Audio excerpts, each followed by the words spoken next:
Hey, everybody, it's Dr. Lewis from Dr. Lewis Nutrition. I just got through sprinting and I thought I would give you a couple of quick updates. Number one, I'm heading up to Orlando tomorrow. I will be lecturing on Saturday for the Florida Chiropractic Association, which is the largest, I believe it's the largest chiropractic educational event in the country.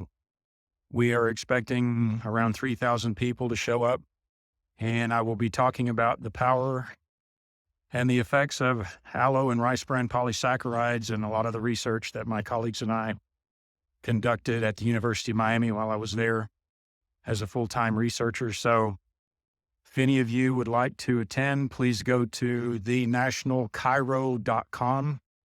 Once again, that is the National Chiro, CHIRO.com. And you can get more details. It's at the Hyatt Regency in Orlando. And I will be speaking Saturday afternoon at 1 p.m.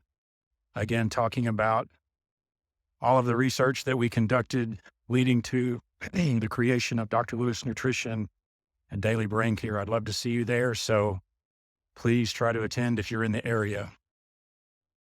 Thank you so much and have a great day.